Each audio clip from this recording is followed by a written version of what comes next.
Well, to get to today's topic, I'll tell you what inspired it. Let me give you a little bit of a peek behind the curtain. As I was leaving New Hampshire, I spent my summer up at Dartmouth College as a Montgomery Fellow. As I left New Hampshire, one of the things I was thinking in particular I'm going to miss is the locations I would leverage on the campus of Dartmouth College to get some thinking done. So I worked on some New Yorker pieces. I worked on some academic pieces. I finalized the manuscript for Slow Productivity, my next book. All that happened this summer while I was up there. Dartmouth is a very scenic campus. If you make your way to the upper valley of New Hampshire, you have to check it out. One of the most beautiful campuses in the country. It's one of the reasons I went there is I just thought visually it would be conducive to deeper thinking. But they've got great locations. I was using this summer the Orozco murals in the basement of Baker Library quite a bit. This is a long basement room in which there are these famous murals painted by Orozco in the 1930s.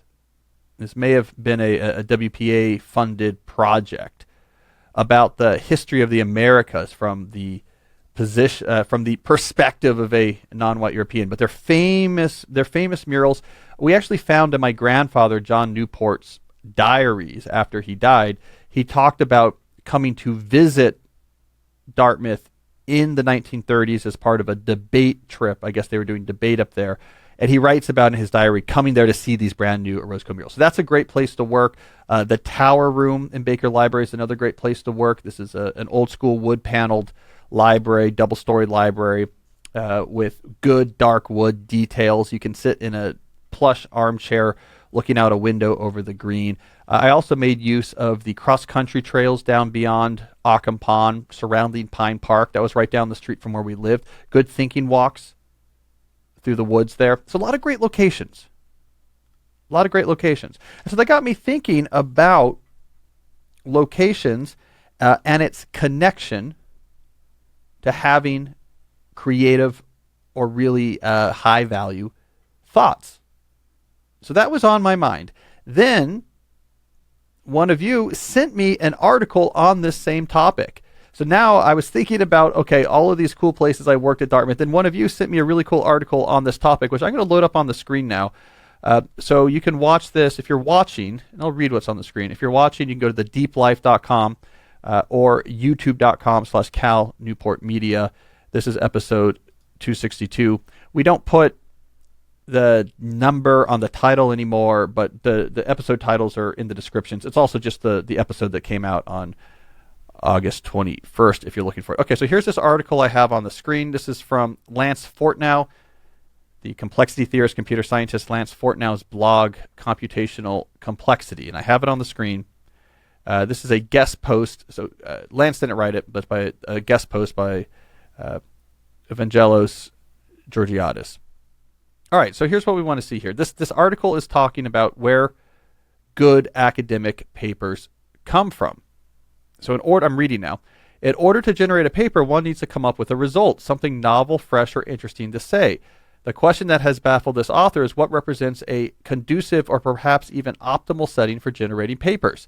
Since papers come in different flavors, the settings may vary, but ultimately what would be interesting to investigate is whether there is a common denominator in terms of setting or environment, a necessary but not sufficient condition, so to speak. All right, so this is the setup for this article. Is the author here is saying, where do people come up with really good academic paper ideas? What is the right environment or process for doing this? All right, so let's return to the article and see what the author concludes. Here are some accounts of others which may be helpful as reference point. Knuth's papers entitled Semantics of Context-Free Grammar along with the Analysis of Algorithm represent two instances that suggest research institutes might not provide an optimal idea environment for idea generation. As Knuth points out in selected papers on computer languages, perhaps new ideas emerge most often from hectic, disorganized activity when a great many sources of stimulation are present at once, when numerous deadlines need to be met, and when other miscellaneous activities like child rearing are also mixed into the agenda. Knuth goes on to say that it was challenging to do creative work in office and that finding a few hideaways provided some form of solution, aka sitting under that oak tree near Lake Lagunita. That said, the inspirational settings for getting to the zone for the aforementioned 2 papers were provided by California beaches. All right, so there, Donald Knuth, famed Stanford professor emeritus, now an author of The Art of Computer Programming, talks about having a pristine research location. Okay, we're at this research institute. We're all just here in our offices working on research.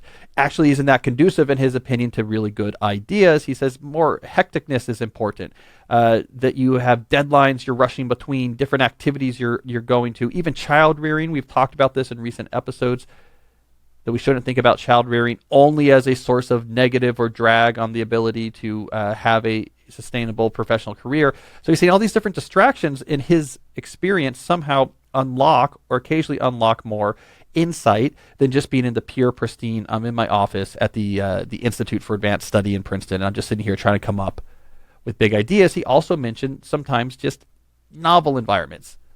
A particular tree he liked to sit under, and in particular California beaches. The 2 papers cited earlier from Knuth were both had core ideas that came up at beaches. All right, let's return to the article here. All right, so then he says, hold that observation. Is this not something we've come across somewhere else? Fields medalist Stephen Small in Chaos, Finding a Horseshoe on the Beaches of Rio, suggests that some of his best work happened at his beach office. Whether beaches do provide a good setting remains to be shown. Perhaps for very innovative ideas, oceanic freedom is necessary. Here's a couple other quotes from here.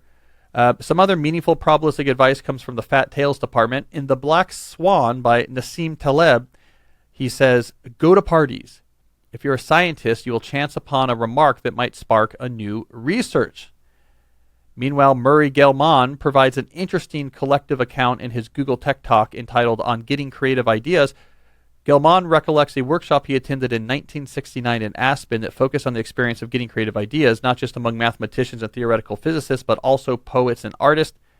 This account seems to neglect the actual setting that might nurture creative thought process, but provides interesting references to people, such as Hermann von Helmholtz, who happened to have thought about this topic and partitioned the process in terms of saturation, incubation, and illumination. So we got here, some more ideas. Nassim Taleb is saying, go to parties, be around other people. Murray Gell-Mann, the physicist, talks about a workshop on creativity where Hermann von Helmholtz talked about this formula that he had. Let me say it again. Saturation, incubation, and illumination as a way of actually building up insight. There's a book, Jacques Hadamard has a book called The Mathematician's Mind that both goes through and iterates on this Helmholtz 3-stage process for coming up with big ideas. And finally, here's the last thing from this paper. I'll just read this here. What are good venues or workshops for generating paper? Or let's rephrase that a bit. What type of atmosphere at venues fosters creativity? What food for thought to provide participants, and how to distribute that food for thought over a given day? One person the author talked to proposed easy problems, informal atmosphere, focusing exclusively on thinking about problems in a cycle of downtime, where one meets in 2 intense sessions and have free time otherwise. All right, so just a bunch of thoughts there. That's a theoretical computer scientist thinking about where good ideas come from. This, of course, is a topic I've written about as well. I'm going to load up one of my own old articles here from my blog from calnewport.com.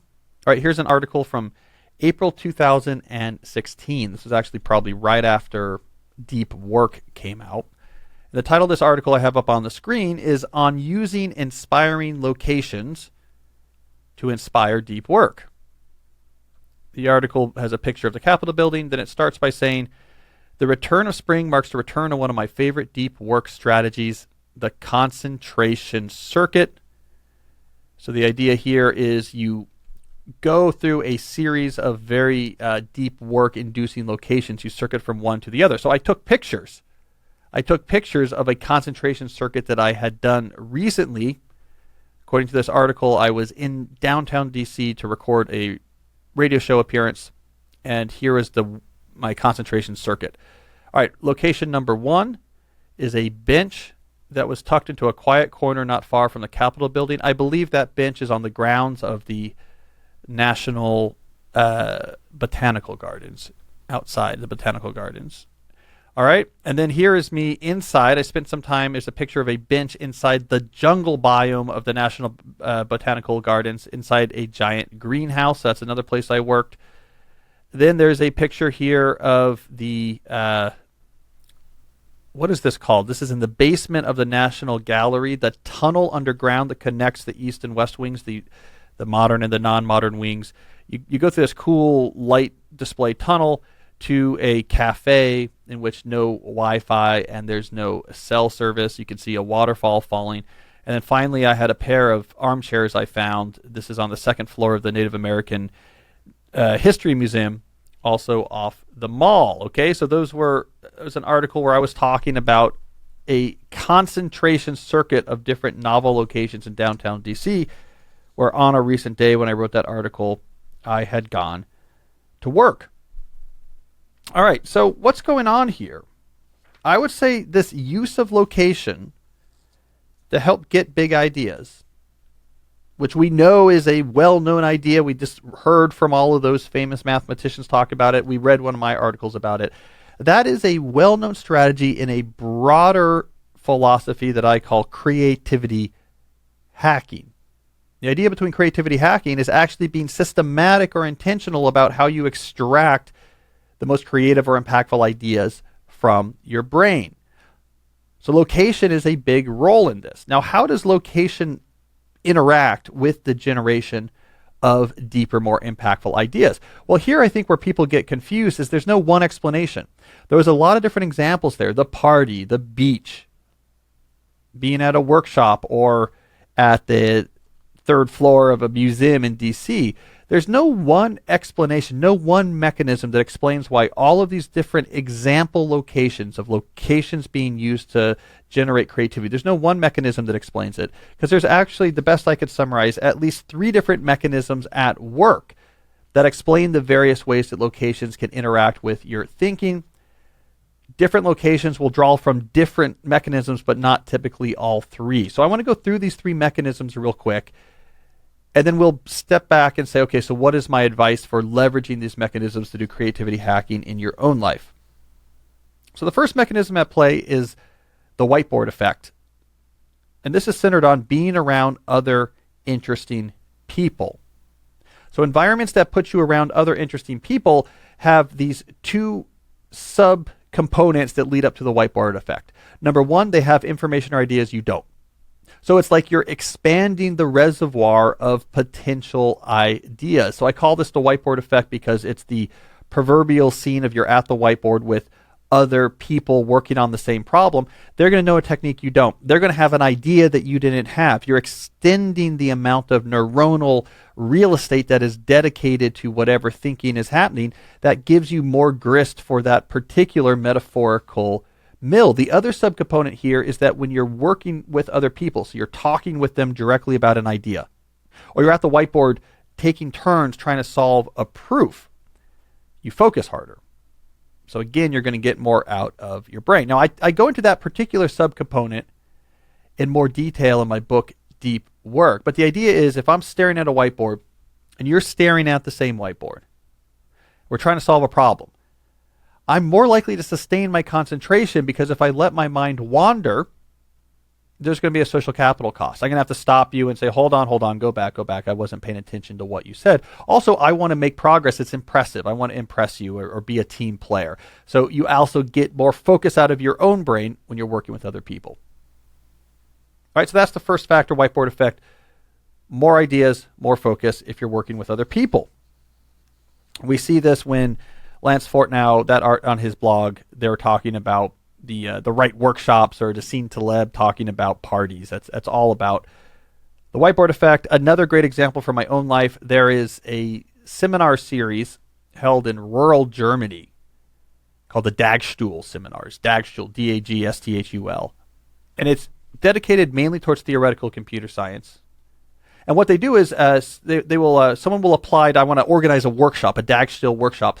and you invite, it's one problem, you'll come up with one problem, and you invite researchers from around the world who know about that problem, and you all come to this research center, which is built on a castle in rural Germany. And I remember going to one of these earlier in my career. And a bunch of us came from all over the world.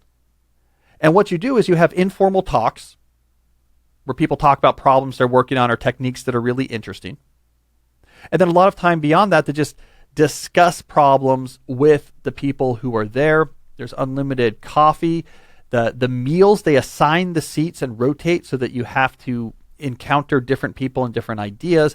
There's also all the German beer you can drink in the evenings. This honor system to keep track so you can pay later for what you drunk, and really cool grounds. There's nowhere to go. It's impossible to get here. There's nowhere to go to, no town. You're just sort of stuck at this castle. So I went there earlier in my career. A bunch of my colleagues were there. I did the math at some point. 6 papers. In the years that followed, 6 papers came out of the conversations that were held at Dagstuhl. All right, so that's the first mechanism. The second mechanism that can come into play when creativity hacking using location is novel stimulation. So being in environments that have new or novel stimulation in terms of sights, smells, and sounds can fire up new circuits of your brain. Your brain is open to this new experience. It's interested. It's taking in more input. And I don't know exactly how this neuroscience works, but it seems to be when you're in that state, you're also open to new abstract ideas. So if you're going to the same office at the same building where you go every day, your brain is not as open or interested in what's going on. It's more focused probably on internal issues or what's happening in your inbox. But when you're in the novel situation, your brain shifts mode, and then you can hijack that shift to have originality in your thinking that might be otherwise hard to generate. So I think those examples from Lance Fortnow's blog about the beach, Knuth and others using the beach, is an example of this. The beach is a novel environment. You have this big, vast vista and the sounds, and it's very different than life in a building. It's very different to life in a town. So beaches are famously leveraging this mechanism. I've had multiple papers come out of beach walks back when we used to do more beach vacations. Digital Minimalism, that book, that whole philosophy came out of a beach walk as well. I think my examples of the museums in DC, my concentration circuit that I showed you recently, that's another example of using novel stimulation. I'm in a jungle, in a giant greenhouse, in the National Botanical Gardens.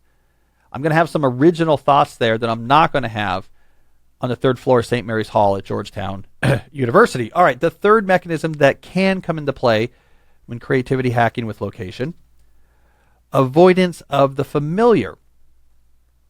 All right, so that novel stimulation can open up your mind. Very familiar stimuli can close it. So if your brain sees something in a familiar location that brings with it a lot of cognitive weight, you can hijack your brain to start thinking about what's related to that object, and now you are worse off when it comes to having original thinking. So the classic example here, I think I talked about this in my New Yorker piece on working from near home, is if you're at your home office and you see the full laundry basket because you're at home, there's a part of your brain that starts thinking, we got to do laundry. When should I do it? Do I have enough clothes for tomorrow? You've just hijacked part of your brain. It's going to get in the way of original thinking. Same thing happens at a traditional office. Let's say you say hi to a colleague in the hallway as you walk back from the coffee machine. Well, that colleague might remind your brain, oh my God, I got to get back to her because we're trying to organize this thing and I owe her this information. Well, what should I say in my email? Oh, let me start writing the email in my head. There's nothing our brains like to do more for whatever reason than to write emails in our head. You've just hijacked a big portion of your brain. When you're at your desk where you also work on logistics, where you also do email, where you also do Zoom, that same desk, your brain is thinking about those or have those things in its background that's in that type of mindset. It's hijacking neuronal hardware there. You're getting less original thinking. This is why, for example, people, at least in the day before you could turn on Wi-Fi on air travel, used to get a lot of cool thoughts done on planes because there was nothing familiar. So even though it was not a novel stimulated environment like the beach, like, oh my God, look at this great vista, you still were avoiding the familiar, and people would find I could focus more. There wasn't anything pulling at my attention. So we have three different mechanisms that can explain location's role in creativity hacking: the whiteboard effect, novel stimulation, and avoidance of the familiar. And as we saw, different environments leverage different combinations of these mechanisms. No one mechanism explains all of the different environments that seem to be useful for deep thinking. All right, so now let's put this into use. Let's say you are in a position where having original ideas would be professionally valuable. Maybe it's core to your main job, coming up with a new strategy or algorithm if you're a computer programmer. Maybe you're working on the side on a book, and having a brilliant idea for a book could make a really big difference. Whatever the situation is, how do we leverage these mechanisms if you really want to up the quality of the original thoughts you have? Well, I'm going to give you three suggestions, each taking place at a different time scale. So if you want to leverage this creativity hacking, every day you should have a separate space set aside in which you do deeper, more creative thinking. All right, so this is an everyday habit. I just have a place I can always go if it comes time to think. And this place should be distinctive. Now, it could be an actual physical location at your office or home office. If you work in an office, this could be I go to a conference room. I reserve a small conference room to go to with just my notebook when I want to do creative thinking. If it's at your house, you could have something distinct from your normal home office where you go when you want to do the deeper thinking, the sort of attic space that you've transformed, the garden shed that you've made into a thinking shed. That last example, by the way, is drawn from the late, great nonfiction writer David McCullough, whose house in West Tisbury, Martha's Vineyard, had a very nice home office with fax machines and phones and all of his files, and then had a garden shed with a typewriter and a desk. So when it came time to write, he went to the garden shed. When it came time to organize a publicity tour, or answer mail, or send out requests for accessing archives, he had a different home office. The more distinctive you can make your dedicated deep workspace, the more effective it is going to be. It does not have to be a space you own. It could also be a path. This is like Darwin with his path at Down House. It could be, okay, I leave my office and walk this loop on the grounds at the office park. It could be I leave my house and I do this 1 mile loop with a coffee shop halfway through. So it could be some place that you don't own. It could be a particular path you follow. But it's something you can do every day just to make sure that your deepest thinking is done in a different location than your other type of thinking.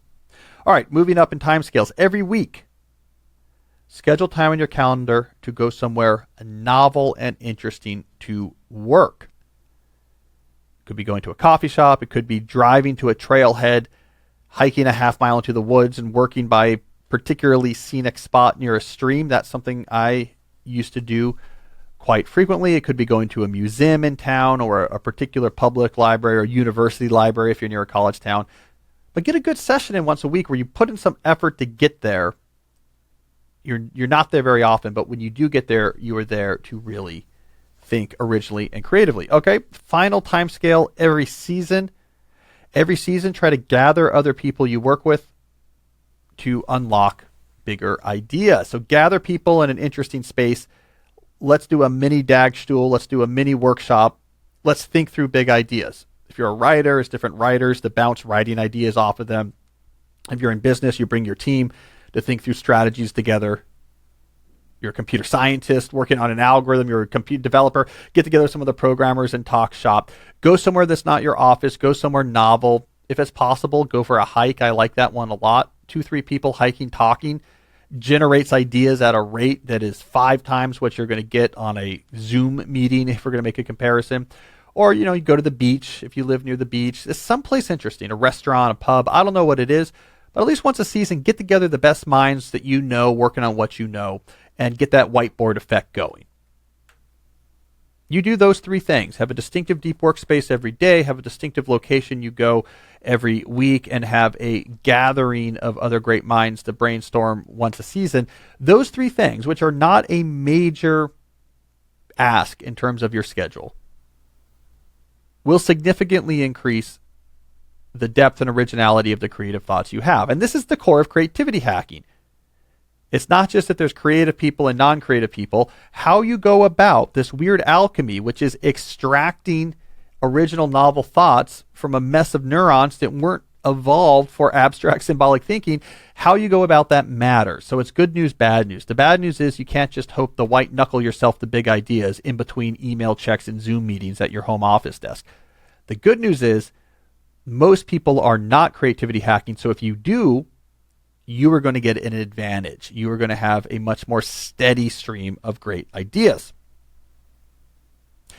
So in the second segment of the show, we're going to do questions from you, and I'm going to try to make these questions all roughly orbiting this topic of coming up with ideas, stimulation, creativity, brainstorming. So we'll get into the weeds here. Before we get to that, though, I do want to mention one of the sponsors that makes this show possible. In particular, this show is sponsored by BetterHelp, H-E-L-P. So we talk about creativity hacking. But let's generalize this briefly here for the purposes of this ad to cognitive hacking. If you are suffering mentally, if you find yourself having ruminative, repeated negative thoughts, if you find anxiety, like so many people are experiencing these days, is so strong that it's getting in the way of how you approach your life, if there's strong emotions that are really getting in the way, they feel as if this is not helpful to me and what I'm doing with my life, there's something you can do about that, and that is therapy. With therapy, you have trained experts who know how to deal with the life of the mind, and if the life of the mind has gone in a non-helpful direction, they can help get it back.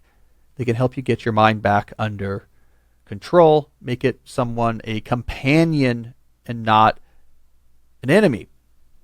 So in a world of knowledge work where your mind matters, it's at the core of everything you do, you should really care about your mental health.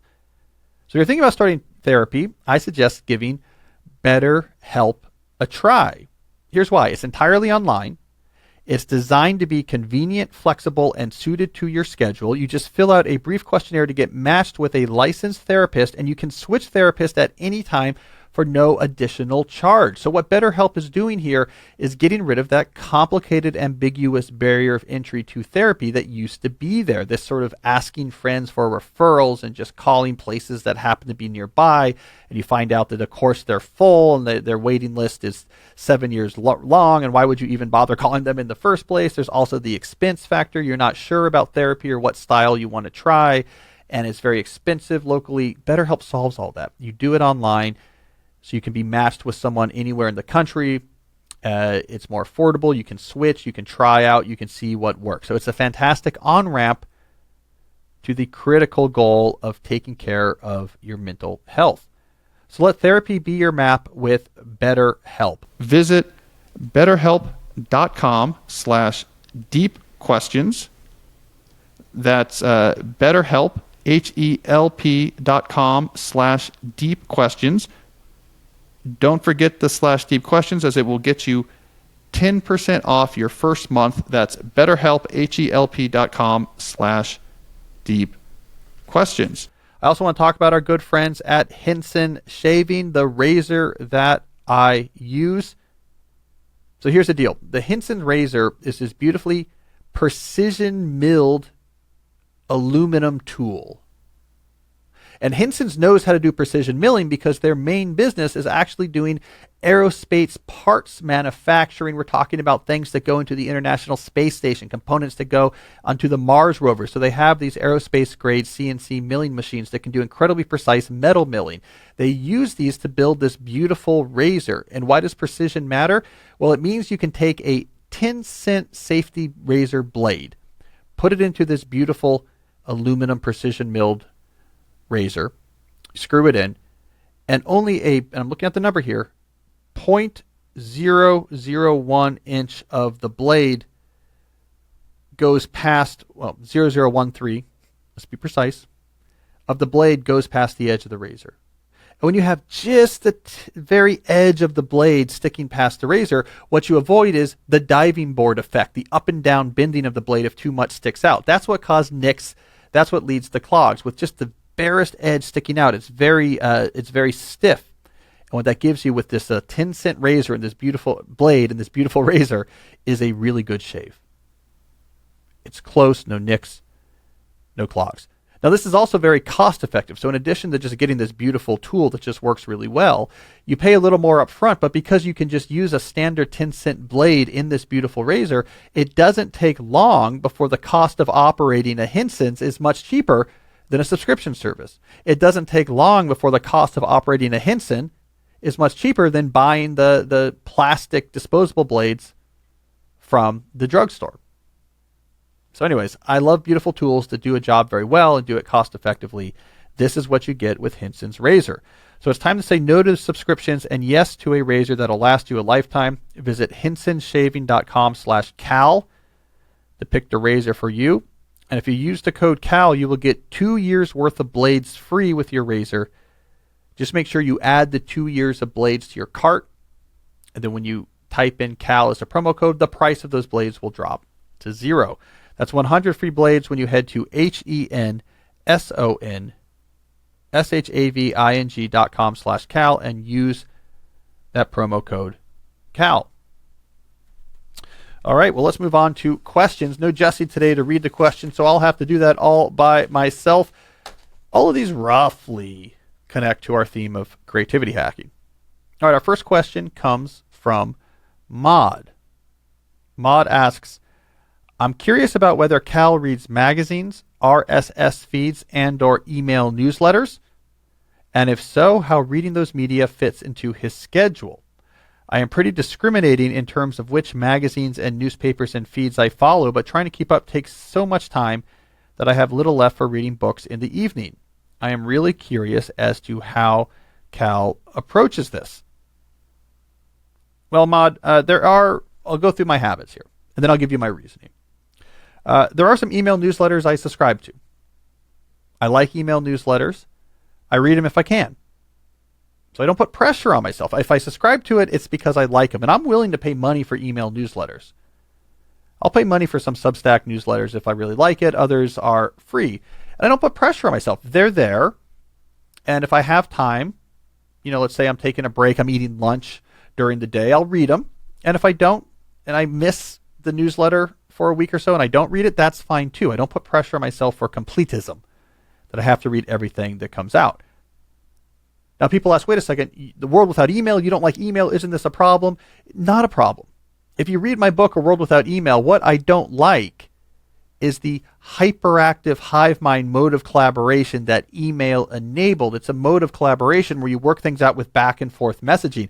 Back and forth messaging is my productivity kryptonite. Back and forth messaging is what requires you to constantly check inboxes and constantly send messages back and forth. One direction broadcasts are not a source of stress. One direction broadcasts are not a source of drag on productivity. They're actually a really good use of email. Oh, there's some newsletters that can sit here in my inbox to tell if and when I want to read them. I don't feel compelled to keep checking my inbox to look for them, and seeing a newsletter arrive does not make me stress. So email newsletters I subscribe to, probably half dozen. Read them some weeks I don't. Of course, I should turn this into an ad and say, if you're just a podcast listener, you should subscribe to my email newsletter at calnewport.com. Roughly twice a month, I send out articles on the types of topics that we talk about here on the show. Okay, what else do? I try to keep up with the New Yorker. As they employ me, this feels like it is a relevant thing to do. My goal is typically make sure you read at least one article from each magazine. And my role here is read the one you might not expect, the one people might not expect you to read. You want to try to open your mind to good writing on interesting topics. I also get the daily email from the New Yorker because every day they're publishing articles online, right? This is true with most publications now. There's only a handful of articles in the actual printed magazines. So you got to follow what's going on online. They have a really good, the New Yorker daily newsletter. And I'll look through that every day. And there it'll be, if there's something that particularly catches my attention, then I'll read it. So if something catches my attention, I'll read it online. And then I try to read at least one article from the print magazine when I can. The other types of online articles I read are those that you send me. So my listeners and my readers send me articles and videos they think I will like to interesting@calnewport.com. I don't have time to read or watch all of them, but I really do appreciate it. And it's where I get a lot of grist for this show and other ideas. Things will catch my attention that you send me. And so when I check that inbox once or twice a week, I'll often find a bunch of articles and videos that I'll read as part of that inbox checking. All right, so that's it. So we add that up. That's a lot less online information consumption than I think most people actually do. And here's the thing. I feel completely fine with this. I'm up to date. I know what's happening in the world enough. Maybe I don't know a lot of memes and trends going on. That's fine. Maybe I'm not completely up to speed on the latest controversies. That's fine. I don't want to be.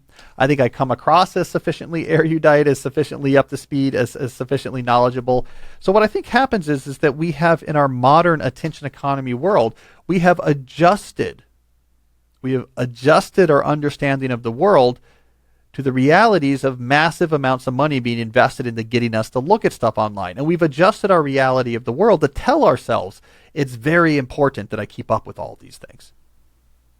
So our perspective on information flow adjusted to the modified information flow, the greatly magnified and accelerated information flow of the 21st century, and says this must be important.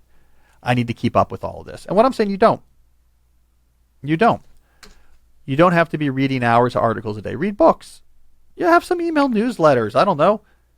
Have a magazine you like to read when you can. Don't be stressed when you can. And mainly read books and do other stuff and watch cool movies and you'll be fine. Not only be fine, but your anxiety level will probably go down. To be so plugged into all this online chatter, it just really makes you feel like the world is about to fall apart and civil war is around the corner and the earth will be destroyed by Thursday. You stop consuming all that online information and suddenly you feel a lot more peaceful. So no, I don't read a ton online. And the stuff I do read, I don't mind when I miss. All right. Next question is from Ryan. Ryan says, I have an Apple Watch. I've had an Apple Watch since the Series 0, but in hindsight, I let it serve as a constant and consistent distraction. That is, until very recently. In the past few months, I have disabled all notifications pinging through the watch other than phone calls and set up my text messages to only notify me if someone responds to a prompt and essentially says, yes, this is urgent. While I think these were the correct steps to take to regain my time and concentration, I have often toyed with the idea of switching to a traditional dumb watch. But every time I take the Apple Watch off for a bit, I end up getting what I would describe as anxiety around my metrics because I am very fitness oriented. Am I creating excuses to keep myself from breaking this technological tie? Well, I included this question in part because of a warning. The warning being, if you're doing creativity hacking, and let's say you're trying to use novel stimulation and avoidance of the familiar, you're using those two mechanisms to try to amplify the originality and creativity of your thinking, it is not hard at all to sabotage those efforts. In particular, the avoidance of the familiar mechanism is easily defied, and your phone or an Apple Watch are fantastic ways to defy that advantage because as soon as you're being exposed to text conversations and emails, as soon as you're connected back to a familiar flow of conversations, you have negated most of that advantage. Those will fire up huge portions of your brain to be like, ooh, yes, okay, I just got a text from Ben. Let me think through, what does this mean? What do I need to do? Well, what am I going to write back? Well, we'll run it back now, but what am I going to say? And you've just hijacked a big portion of your brain. And the effect of the fact that you're on the beach or in the middle of a museum somewhere, that effect has now diminished dramatically. So you have to be very careful about sabotaging what makes novel locations so useful for having creative thinking. All right, so Ryan, in your case, do you need to get a dumb watch? I'm a big dumb watch guy. A mechanical watch. Psychologically, I like that. There's no battery in my Omega. You just hand crank it. Do you need to do that? No. If you're a fitness buff and you do tracking of metrics on your phone, on your watch, you don't want to necessarily give up those advantages. Fitness is important. But the answer here is so simple. Just turn everything else off. Just make your Apple Watch into a dumb watch and use it just for fitness tracking. No notifications, no email. All right, that's it. So if you worry about it, do that. And you probably should worry about it, again, at least in the circumstances where you're trying to do deep or creative thinking, because it doesn't take much to sabotage those creativity hacking mechanisms.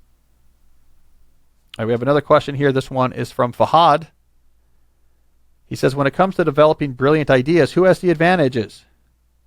Those who live in the city or those who live in the country? It's a good question, Fahad, because I normally live in a city but just got back from a summer in the country.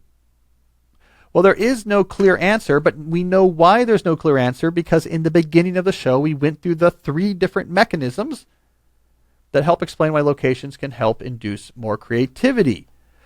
So the city and the country draw from overlapping but not identical sets of advantageous mechanisms, right? So the city, for example, in particular, is very good at factor 1 in a way that maybe the country is not. So that factor 1 is the whiteboard effect. This is, Stephen Johnson famously talking about liquid intelligence networks.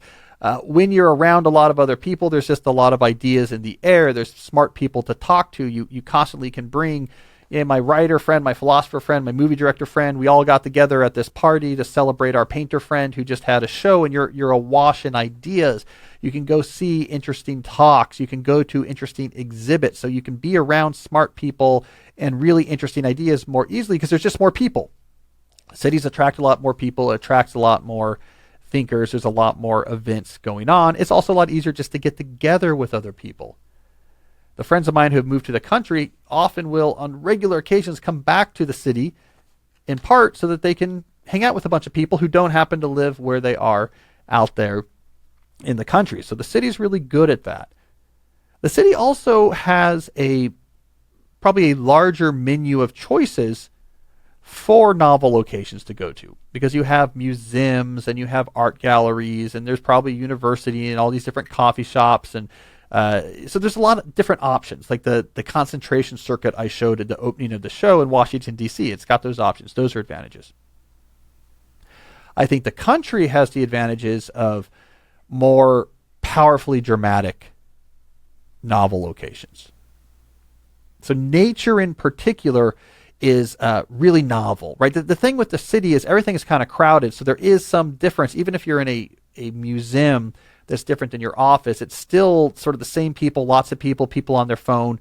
It's different, but it's not as different as I'm on top of Mount Cardigan in New Hampshire. Quiet mountain, the wind is going by, and I'm looking out over the hills in the distance.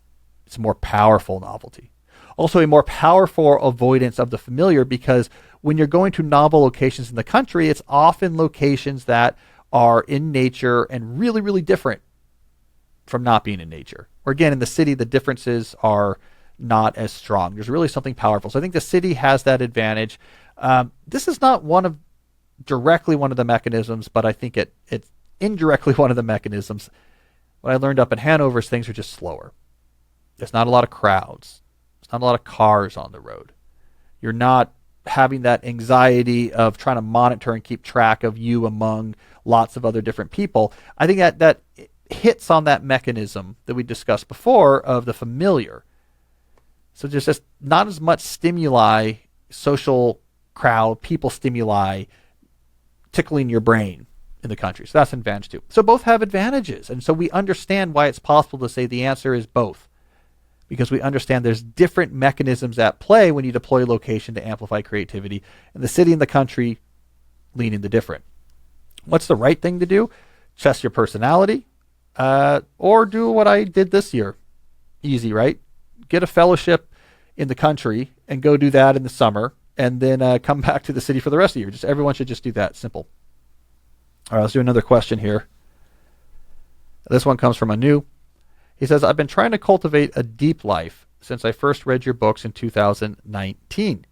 4 years in, I'm known for solving complex problems no one else seems to want to tackle, and I'm shining at work because I limit my exposure to the hive mind. Now I'm trying to get to the next level, which is my own research projects and writing. How should I approach organizing my writing goals and organize my thoughts on disparate topics and projects? All right, well, I like this in part because what we're looking to do here is build a creativity hacking game plan for Anu. He already, and I love this piece because this is like a case study, a mini case study. He already is enjoying success by being separated from the hive mind in his work. So now he's known for solving more complex problems, and he wants to push that to the next level. But let's just pause for a moment on that mini case study, right? Because a lot of people are worried about disconnecting themselves more from the hyperactive hive mind, not being in the regular flow of back and forth emails and Slack. They're worried that the inconvenience, they're going to cause people inconvenience, and that's all that matters. And their stock will fall in that position. They'll get yelled at or they'll lose their job. Doesn't always happen. Look what Anud here. I limited my exposure to the hive mind, but instead I concentrated hard on problems that mattered. And now he's known within his company. Oh, this is the guy that does hard problems. He actually generated more career capital because the hive mind doesn't generate career capital. It's not a rare and valuable skill to be accessible. It's not a rare and valuable skill to answer email threads quickly, but it does take away time and cognitive cycles from stuff that does matter. So it's an interesting calculus. Less hive mind became more valuable. All right, so Anu, how do we push this to the next level? Well, first of all, do the multi-scale creativity hacking strategy I described at the beginning of the show. Have a location that you can use every day when you're doing deep work to separate from the location where you do everything else. Make it distinctive. Every week, put aside a non-trivial amount of time to actually go somewhere, to leave the normal building or house or location where you work, to go somewhere that's much more novel, the woods, a museum, a library, to have an extended creative session where you're really trying at this point to amplify the uniqueness and the novelty, the lack of the familiar. Every season, roughly speaking, have some sort of brain trust get together where you get together with other smart people working on similar problems, and you go to a novel location and you present information and think together and leverage the whiteboard effect to really try to find the best ideas, to really try to push your thinking to the next level. Do that multi-scale creativity hacking, and you're already going to find yourself moving up to the next level. All right, so I think that's a really good place to start. A couple other things I would throw in there. Make sure you're exposing yourself regularly to interesting and relevant material. Read interesting wide variety of books. Listen to interesting podcast interviews. Go to talks. Also make sure you have a good system to capture ideas as you're working on it. It can be as simple as just starting a document for every potential idea you're going to work on, or you can capture thoughts on that as they arise. You might have multiple documents going for multiple ideas. Finally, I'll say, be patient about starting on something new. So when the quality of the idea matters, patience matters as well. Be hesitant to get started. I'm working on this idea and that idea. I'm kind of growing these documents. Only after something really, really seems like I can't avoid this anymore. It's a great idea. I have the right pieces here. I see how this is going to come together. I have signs that this is a great thing to work on. Only then should you pull the trigger to work on it. And then I want you to deploy slow productivity, steady but relentless. Again and again, you just keep coming back to it. Most days, not all. Go to your deep work location. Push hard, but not an excessive amount of time. Slow and steady accumulation. Not, I'm going to just crush it for this weekend and get it done. Slow but relentless. Pile up intense concentration on an idea once you can't help but start it. Don't worry about how long it takes. It doesn't really matter. What matters is steady progress until this thing finishes. So do all those different types of things anew, and you're going to put yourself to the next level of original creative thinking. All right, let's do one more question here. This one comes from Reading Guy. Reading Guy says, do you remember a time when reading books from other genres that are totally unrelated to your field has helped you in thinking about or directly contributing to your work as a professor or a writer? Reading Guy, I read all sorts of genres all the time. I don't have a set genre of book that I read from. I love the diversity. Go back and look at my reading reports. Every month we put on the podcast, here's the 5 books I read the month before. They are all over the place. I'm reading a book right now about deep sea exploration. I just finished a thriller novel about, believe it or not, werewolves. Before that, I read a Kenneth Galbraith book on economic policy from the mid-century. I'm all over the place, and I'm always pulling interesting ideas from these books. It happens all the time. So I think about reading in different genres. I think about that like the cognitive equivalent of working in novel spaces. It's internal equivalent of going to the museum or the beach to think. It's because you're exposing the interior of your mind, the place where ideas are stored and thought about, to all sorts of different ideas. So it can be just as important to have cognitive diversity as it is to have physical diversity. And this happens all the time. So look, for example, I'll give you one concrete example. You asked for concrete example. Last year, I published a New Yorker piece on what we can learn about knowledge work from looking back at how early humans worked.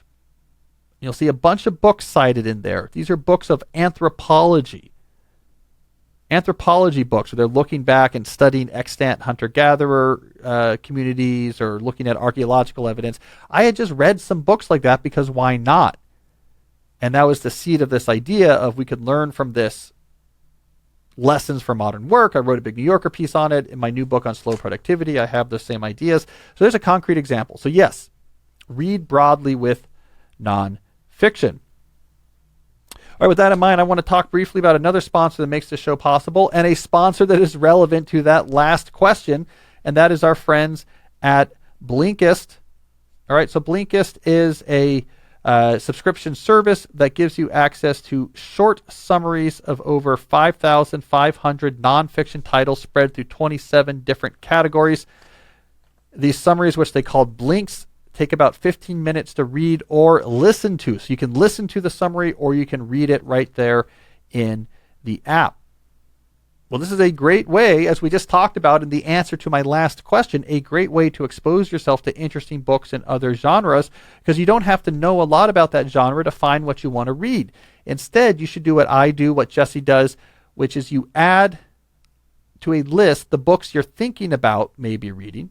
And before you purchase a book, you go to Blinkist and you read or listen to the blink. And in that short summary of the book, you get a lot of information about, is this something I want to actually read the entire book of, or do I just want to take these main points and move on? It is a triage service for the reading life. If you are a big reader and you read a lot of nonfiction, you have to have something like Blinkist. Jesse and I use it for exactly this purpose. You'll be surprised how easy it is to determine once you've listened to a summary. Nope, yes. Like, okay, I know what this book is about. That's not what I thought. Let me put that aside. Oh, this sounds fascinating. Let me buy that book. There's also a cool feature going on right now called Blinkist Connect, which allows you, with a subscription to Blinkist, to give a subscription to a friend for free. It's a 2 for the price of 1 deal, which I think your friends will appreciate. So I'm just looking here at my I was looking here at my list. Honestly, what I'm looking at right now, guys, is my Blinkist app. I have this off camera. And I was just looking at this to emphasize the utility it has in my actual day-to-day life. Well, anyways, I was trying to find a way to put my screen up to the camera here. That's not going to work well, but let me just leave it at this. It is something I use. It is something you should consider using for triaging your nonfiction reading. All right, so right now Blinkist has a special offer just for our audience. Go to Blinkist.com/deep to start your 7-day free trial and get 25% off a Blinkist premium membership. That's Blinkist, spelled Blinkist. Blinkist.com/deep to get 25% off and a 7-day free trial. Blinkist.com/deep. And remember, for a limited time, you can use Blinkist Connect to share your premium account. You will get 2 premium subscriptions for the price of 1. I also want to talk about our friends at Ladder. If you're like me, you're my age, one of the things you know that's on your list is life insurance. Maybe you have some, but it's not nearly enough. Maybe you don't have any at all, and you're very worried about your loved ones being left in the lurch if something tragic happened. So knowing that importance of life insurance, why don't you have any? Well, for a lot of people, it's because it's ambiguous how to do it. Where do you go? Who do you talk to? What's a good price or a bad price? This is where Ladder enters the scene. It makes it so simple to check that item, get more life insurance off your to-do list. It's 100% digital. There's no doctors, needles, or paperwork involved when you're applying for $3 million in coverage or less. You just answer a few questions about your health in an application. You need just a few minutes and a phone or a laptop to apply, and then their smart algorithms will work in real time and you will find out if you're instantly approved. There's no hidden fees. You can cancel anytime. You get a full refund if you change your mind in the first 30 days. These are policies that are insured by insurers with long proven histories of paying claims, insurers that are rated A and A plus by AM Best. All right, so you just go online, click approved. Here it is. Here's the price. Do I want it? Let's go. Highly rated insurers. We got 4.8 out of 5 stars on Trustpilot. They made Forbes' best life insurance list. All right, so it is just the easy way to get good, affordable, high-quality term life insurance. And since life insurance costs more each year that you age, what's the right time to take this off your list? Right now. The more you wait, the more expensive it gets. So go to ladderlife.com/deep today to see if you're instantly approved. That's LADDER life.com/deep. That's ladderlife.com/deep. All right, we got one more segment left in the show. I want to react to something that has been going around the internet recently. So I'm actually going to share something on the screen here. So again, this is the deeplife.com or youtube.com/Cal Newport Media to watch this episode 262. I'm loading up a YouTube video. I won't have the audio on, but I have closed captioning on. All right, so this is a video from Better Ideas, a popular channel. There's 2 million subscribers. And the title of this video is How Overstimulation is Ruining Your Life. And we see there's a young man on screen here in the woods looking earnestly at the camera. And I have the closed captioning on, so I'm going to play this and read you a little bit of what he's saying. He's saying, during certain periods of my life, remember when I said the volume was off? The volume was very much on. Let me turn that off here. Sorry about that. All right. During various periods of my life, I have a very difficult time focusing on pretty much anything important or difficult. During these periods, it seems almost impossible to break out of the social media limbo where you're just constantly switching between tabs, refreshing pages, kind of waiting for something interesting to happen. Like for someone to post a cool photo or Instagram or something, you're kind of waiting to be entertained. But if you actually have to apply yourself, it's extremely difficult, borderline painful to do so. And I'm pretty sure almost everyone can relate to this problem. I'm sure you've seen a lot of videos on YouTube giving you little tips and tricks as to how to better focus, including my own channel. But there are very few videos kind of diving in, talking about why it's so difficult to focus on hard things. Like, what's the deal? Why can't we just sit down and do something important with very little strain? All right, so that's the start of that video on Better Ideas. And he goes on to get into some of the neuroscience of why we're distracted so easily when we're trying to work on something hard. And it's a neuroscience explanation you may have heard before, but essentially our dopamine system, which generates that urge to do something that's going to generate a reward. Keep in mind, we often get that a little bit wrong. I think in common parlance, we often think about dopamine as being a source of reward. So the dopamine itself is what makes you feel a lot of pleasure. No, dopamine is what gives you that urge to do the thing that you think is going to give you the reward. It's when you have an addiction, it's the dopamine that makes it so irresistible to grab that cigarette because it wants the other rewards you're going to get when you actually smoke the cigarette, right? So what is talked about in this video is this common neuroscience explanation that the dopamine system is firing up to get those quick hit rewards of seeing the video that's really interesting, seeing the post that's a little bit scandalous, seeing the like number jump on something you did earlier, which gives you this big burst of people like me. They really like me. The dopamine system likes rewards. It wants rewards now. The internet has many rewards lined up. So that system kicks into play, and you feel this irresistible desire to click, click, click. You do not get a similar dopamine push for I'm working for hour 900 of 10,000. It's going to take me to finish this really big project because the reward's not proximate. And so what's going to win then? The complicated, deep thing, part of your slow productivity push to do something big over a long period of time, or Instagram or TikTok? And he said, yeah, your brain is wired to go for that. And that's a very hard challenge to win. And now what I learned from this video is that, yes, he is right. There are lots of videos that talk about this same thing. quote unquote overstimulation, people are really feeling it. And I think young people are feeling it harder because they have more targets for their dopamine systems. They've more acclimatized their mind to all of these various rewards, and they're very good at these various rewards. There's so much pulling at them that young people in particular are really finding, yes, this is ruining my life. I can't do anything long-term, deep, cognitively useful. I'm getting bad grades at school. I can't advance in my job. I can't produce something that I really want to produce. Those of us my age or older maybe say, I distract myself too much and it slows down me doing important work. Young people really do feel like it's ruining their lives. So what should we do about it? Well, I thought, I can offer my own advice here. I mean, this is something I've studied and written about for a long time. Kind of wrote the definitive book on the power of focus and why you should cultivate it. I've been thinking and writing articles and books about this for a long time.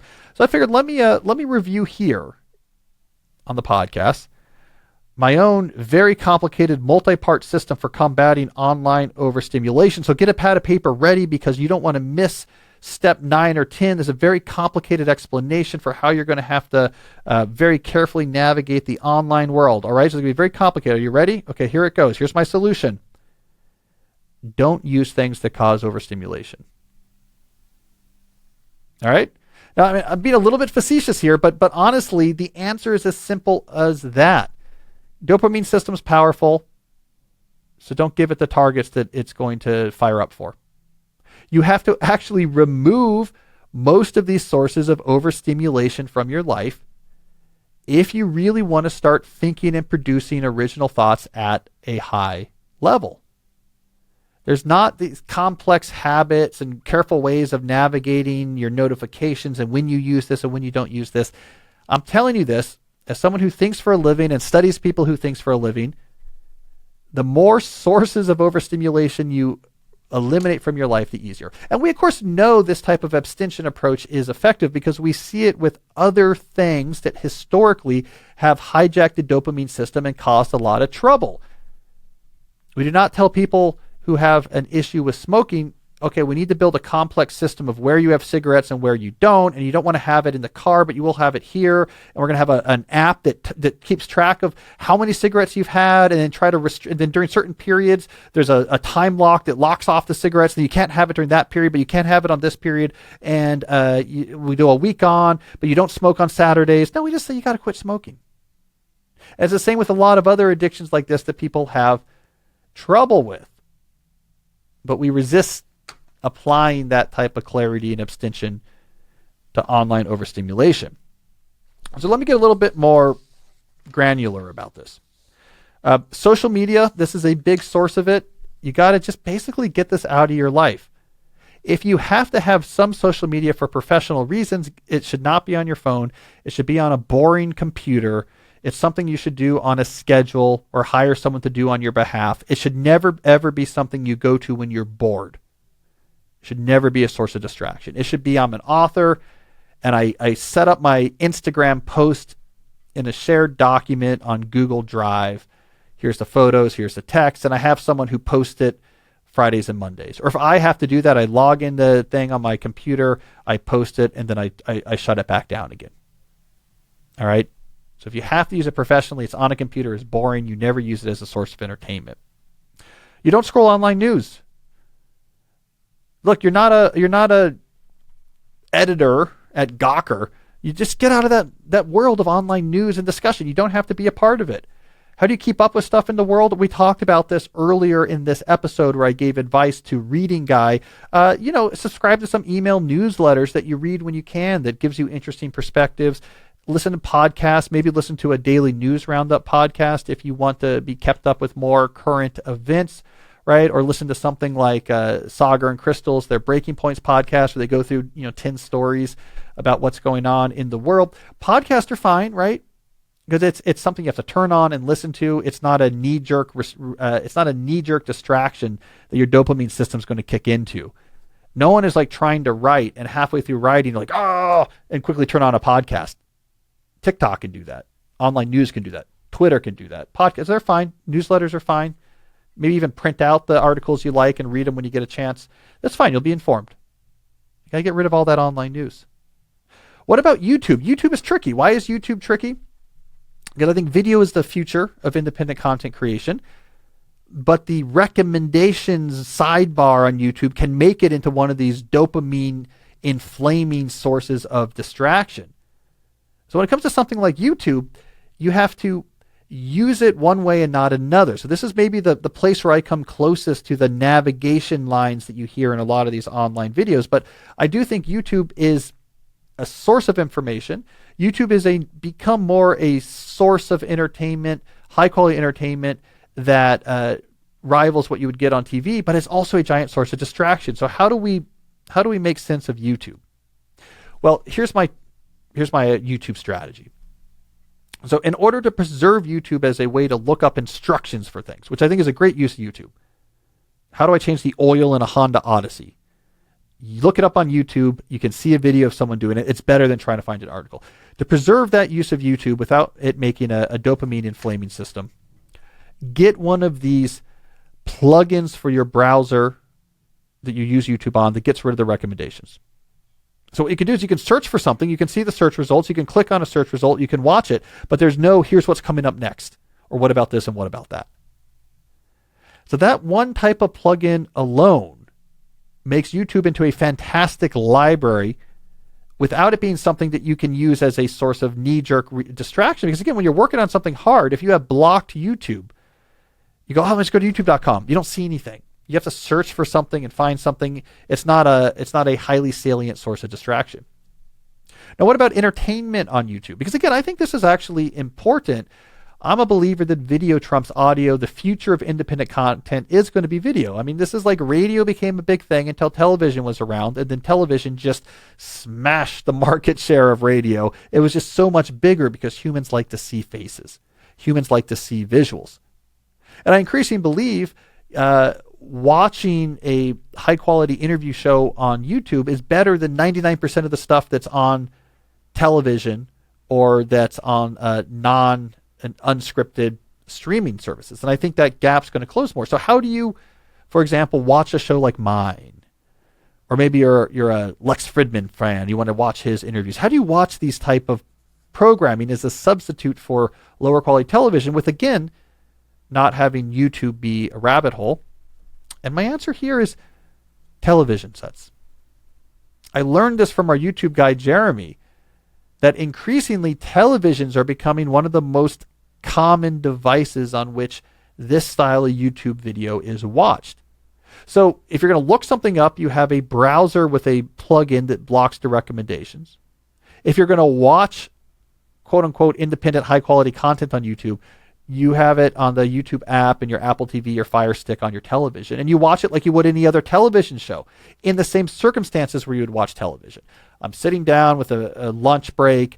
I take out my remote. I turn on the TV. I go to the YouTube app. I search for the latest episode of whatever, and I put it on the TV.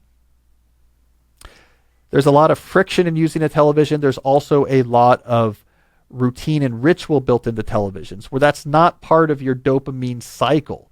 When you're in your home office trying to write something, you don't rush downstairs and turn on the TV and go to Netflix and select a show and turn it on. That's too much overhead. The television, you think about, oh, I'm going to have a meal. I'm taking a break. It's a big production to get it going. So you move high quality independent media consumption to the television and looking up to a browser protected, a plug-in protected browser. Now you don't have to worry about something like YouTube in your life being a source of distraction. Also throw in place better, less dopamine susceptible entertainment sources to fill the gap that the highly salient distracting content is probably filling right now. Get back into music. Go see good movies and read about them before and after. Read much more books. High quality streaming content, high quality podcast, right? Get your mind used to other sorts of much higher quality content for the entertainment and distraction. The lower quality stuff will begin to seem less palatable. Same thing happens with food. You eat a lot of junk food. It's really addictive. My God, I just need chips and cookies and it makes me feel better. And what else would I want to eat? You stop doing it for a while. You start eating better food. You start cooking yourself. You go to the farmer's market. You're using high quality ingredients. Everyone will tell you this. You start eating well. A Snickers bar or a Chips Ahoy seems weird. It's cardboard. It's fake. It's too sugary. You don't crave it anymore.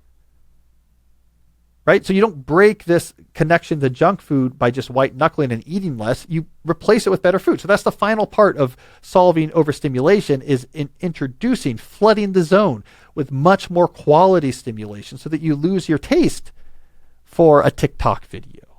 You lose your taste for an inflammatory online article that someone tweeted and that you're scrolling through and then clicking the other links. All right? So again, this is how I think you solve overstimulation. If you're serious about it, you get rid of most of the sources of overstimulation. You stop using social media, you stop doing online news surfing, you put in a lot of high quality content, and in the few places where you might need to encounter these worlds, YouTube, looking things up, or high quality independent media, you have to do some limited social media for your work, you do so in a way that makes it so far from being a source of knee-jerk distraction that your dopamine system forgets about it. So anyways, I appreciated that video. Overstimulation is a problem. I'm glad people care about it. But let's just get blunt. Stop doing the thing that's ruining your life. Stop smoking. Stop eating the junk food. Replace it with something better. Let's not get too cute about this. Let's not get too fine-grained. Life without the overstimulation really is a deeper life. It really is a more intellectually engaged life. It really is going to be a more successful life. You're going to produce ideas that astound you. All right, well, that's all the time we have for today. Thank you for listening or watching. I'll be back next week with Jesse in the Deep Work HQ. The band's back together. Time for fall. Time to get back to the way we were before the summer. I'm looking forward to that. And until then, as always, stay deep.